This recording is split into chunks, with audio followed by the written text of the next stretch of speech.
Ready for the shot, bro.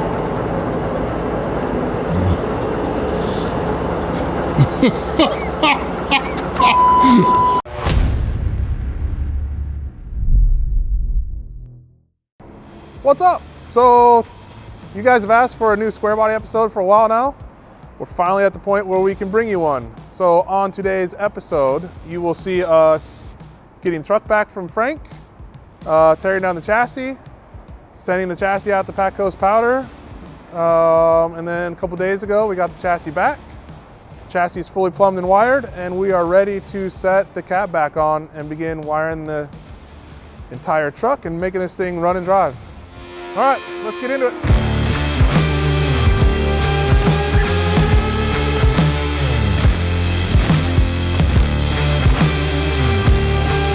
All right, guys, we got Squarebody here.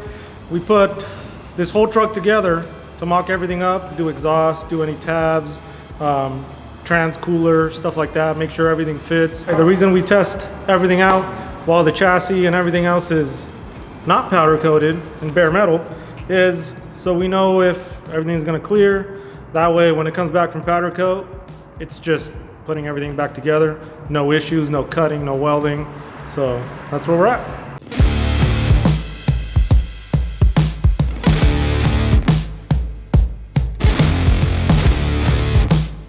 So because we're really busy sometimes and most of the time, all the time, and we have so many of these trucks, sometimes we have two square bodies, sometimes we have, you know, two 66 C10s. What we like to do is take pictures of everything assembled, so that way when we come back from powder coat, we're like, how did this go? Because in between shuffling all these other builds, you kind of lose track of what went where. So I like to take pictures, and that way we know where things go and we don't get so confused, because it's happened before.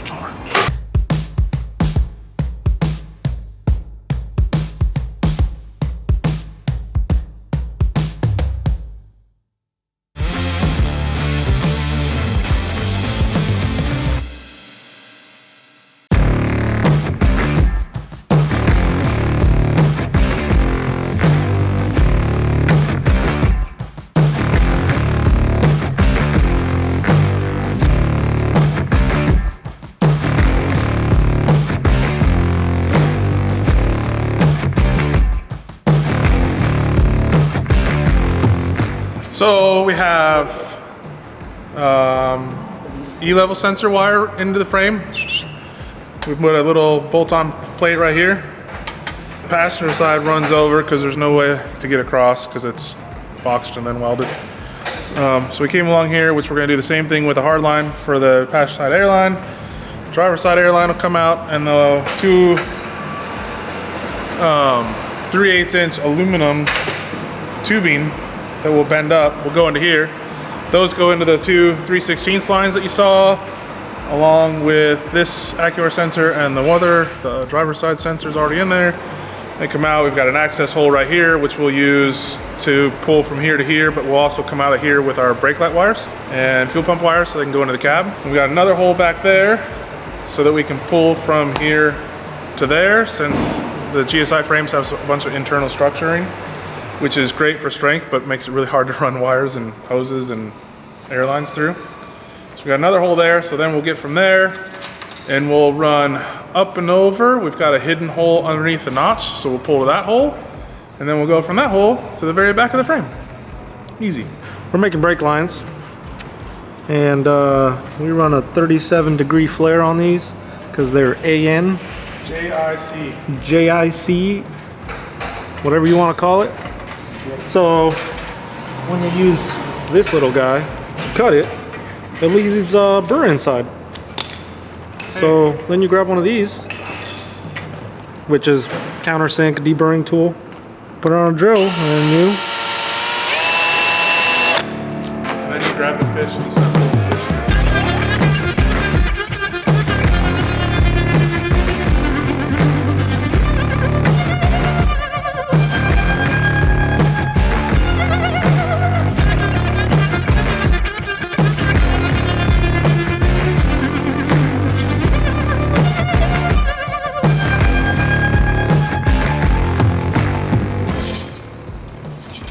All right, guys, making brake lines.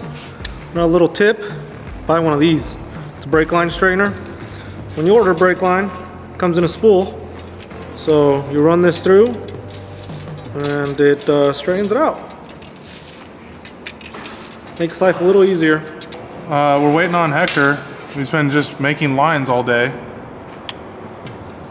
See. So if he could finish with the lines, then we could put the engine and transmission in. I'm making hard lines for the air lines.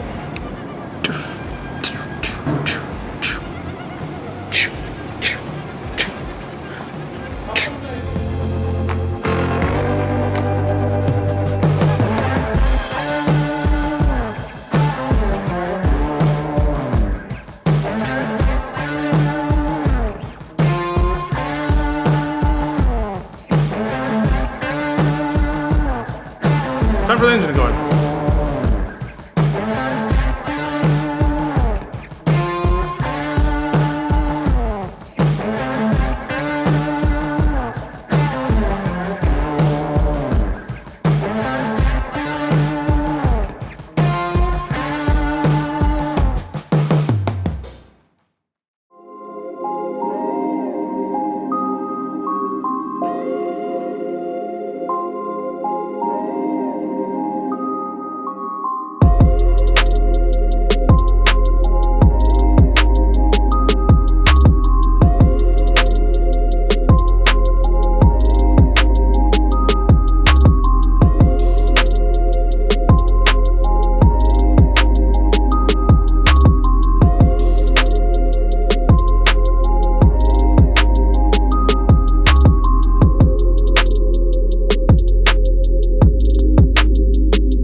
All right, so before we get the body on the chassis, we'll tell you about it real quick. This is a GSI airbag chassis, Ride-Tech shocks, airlift bags in the front, the Firestone bags in the rear. We have AccuAir sensors. This has got an E-level setup. So the whole chassis is controlled by E-level with a pair of Viair 425C compressors. We have Don Hardy LS3 base engine with a We have a Don Hardy LS3 base engine with a Magnuson supercharger on it. It's all been coated a tactical gray color. Frank did a color match on the 6L80 transmission, the drive shaft, and the Currie third member. Speaking of the third member, we have a Currie axle. As always, we have bare brakes. And then we've bolted up a set of 22-inch US mag what are these wheels called? It's been a while since we bought them. I don't remember what the wheels are called, but they're US mags. 22 8.5s in the front, 22 12s in the rear. Pair of Optima batteries. We got a transmission cooler, and we built our own gas tank. Did a saddle tank on the side because we've got some cool exhausts in the back that shoots the tailpipes right out through the roll pan. So the mufflers are mounted in there sideways. We haven't put those on yet because we want to make sure everything's aligned. But the whole chassis is all plumbed, hardline brakes, some hardline air lines. Number 8 lines for the trans cooler. We've got number 6 lines out of both pumps into 2 fuel filters. And we Y into there and go into the fuel rail. So this thing should have plenty of fuel for the 850-ish horsepower that it's putting out. So anyway, let's get the cab on and keep rolling. Voila! Cab is on. Now back on the lift.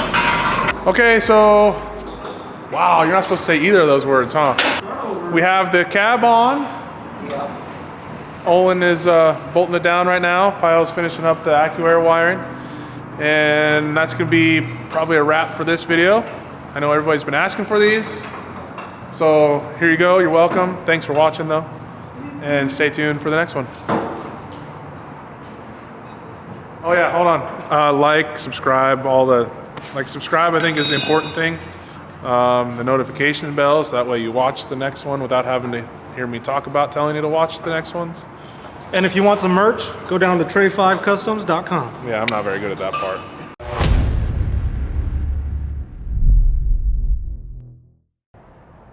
What's up? Can you see me? I got my GSI Scott stance on right now. I don't know exactly how to do my hands, but this is what Scott told me. You have to stand like this. So anyway, what's up? Welcome back.